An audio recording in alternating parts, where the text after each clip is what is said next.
She की माँ उसकी जिंदगी को इतना ज्यादा कंट्रोल करने की कोशिश करती थी कि शी सोचती है कि इससे तो अच्छा था कि वह ली जियान के साथ ही रह लेती। वह अपनी माँ से कह देती है कि वह इस अपार्टमेंट से नहीं आने वाली।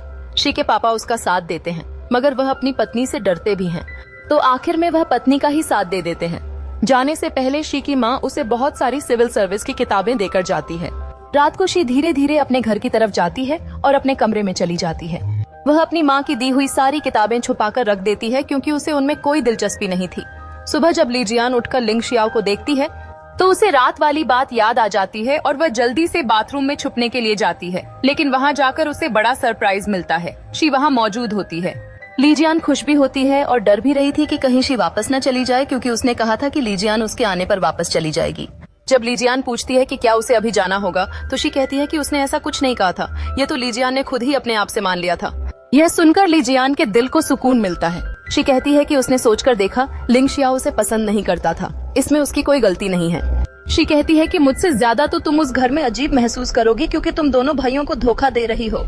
उसे तो बस चुपचाप बैठकर यह देखना था कि ली जियान कैसे उन दोनों भाइयों के बीच अपने आप को एडजस्ट करती है। ब्रेकफास्ट के समय शी ली जियान से कहती है कि वे तीनों बचपन से साथ बड़े हुए हैं, उनके बीच कोई सीक्रेट नहीं होगा, सब कुछ आपस में शेयर करते होंगे। तब ली जियान उसके पैर पर पैर रखती है तो शी भी उसके पैर पर पैर रख देती है। थोड़ी देर बाद टैंक गुस्से में वहाँ आती है। यह देखकर ली जियान भी गुस्से वाला चेहरा बना लेती है। फिर दोनों एक दूसरे को दिखा दिखा कर खाना खाते हैं। शी को कुछ समझ नहीं आ रहा था और उधर लिंग शियाओ हंस रहा था। दुकान पर जाते समय ली जियान पिछली रात की बातें सोचकर मुस्कुराने लगती है, मगर ख्याल आते ही उसका दिमाग खराब हो जाता है। जब जिक्यू उससे पूछता है तो वह पूछती है कि वह उसे अचानक कभी किस तो नहीं करेगा। जिक्यू चिढ़कर कहता है, कौन पागल ऐसा करता है, मैं भला ऐसा क्यों करूँगा। तब जाकर ली जियान के दिल को सुकून मिलता है। दोनों बातें करते करते चले जाते हैं।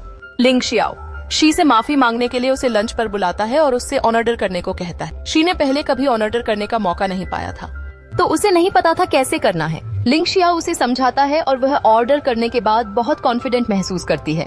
पहली बार अपने आप कुछ करने के लिए वह हर बार लिंग शियाओ की तरफ थैंकफुल हो जाती थी।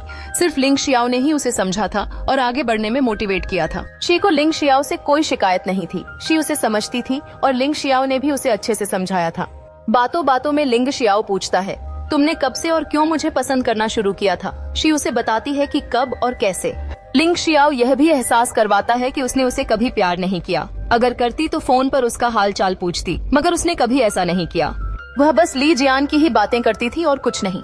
बाद में शी टैंक को लिंग शियाओ से मिलने की बात बताती है। टैंक को उस पर बहुत गुस्सा आता है।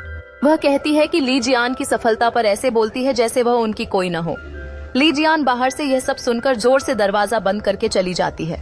तब दोनों ही टेंशन में आ जाती हैं। ली जियान का मूड ऑफ था तो वह वहाँ आकर आइसक्रीम खा रही थी। थोड़ी देर बाद लिंग शियाओ उसे ढूंढते हुए आता है। ली जियान उससे अपनी आइसक्रीम खाने को कहती है तो लिंग शियाओ उसके स्पून से खाने लगता है। ली जियान कुछ बोलना चाहती है मगर बोल नहीं पाती। वह लिंग शियाओ को दोबारा किस करने से मना करती है क्योंकि उसके होंठों के पास पिंपल्स हो गए थे। लिंग शियाओ कहता है अब वह एक्सरसाइज नहीं करेगी, उल्टा सीधा खाएगी और ब्लेम उसकी किस को कर रही है। लिंग शियाओ शी से मिलने की बात भी बता देता है और कहता है सब ठीक हो गया है। यह सुनकर ली जियान को बहुत राहत मिलती है। बातों ही बातों में लिंग शियाओ कहता है कि वह चाहता है जिस लड़की को वह पसंद करता है उससे शादी करे और फिर 2 बच्चे हों। लेकिन ली जियान साथ ही बोल देती है कि उसे 2 बच्चे नहीं चाहिए। लिंग शियाओ हंसकर पूछता है तो फिर कितने चाहिए। ली जियान बोलने ही वाली होती है कि तभी उसे ख्याल आता है कि वह क्या कहने वाली थी। उसके बाद दोनों मस्ती करने लगते हैं। ली जियान अब उसके साथ थोड़ा थोड़ा फील करने लगती है। जिक्यू के साथ उसे कोई फीलिंग्स नहीं आती थी, तो वह जिक्यू को बहुत प्यार से समझाती है कि उनके बीच शादी का रिश्ता मुमकिन नहीं है। वह उसे अपना असली भाई मानती है और उनका रिश्ता बिल्कुल पक्का है। फिलहाल के लिए जिक्यू भी बात मान लेता है। अगले दिन हम देखते हैं कि टैंक अपनी ऑडिशन के लिए प्रैक्टिस कर रही है। इन्हें देखकर वह रुक जाती है। बाद में पता चलता है कि उसने प्रैक्टिस करना कभी छोड़ा ही नहीं था, मगर कोई फायदा नहीं हुआ। उसे हर जगह से बस रिजेक्शन ही मिला। ये दोनों उसके लिए खुश थे कि उसने प्रैक्टिस करना नहीं छोड़ा, मगर दुखी भी थे क्योंकि उसने उन्हें नहीं बताया था। स्कूल में जब सबने उसका साथ छोड़ दिया था और उसका मजाक उड़ाते थे, तब इन दोनों ने उसका साथ दिया था। हर पल उसे चीयर करते गए, जिस वजह से वह अपने आप में कॉन्फिडेंट होती गई। उनका ज्यादा पैम्पर करना उसके लिए गलत साबित हुआ। टैंक को उनसे कोई हमदर्दी नहीं चाहिए थी, उसे मजबूत बनना था।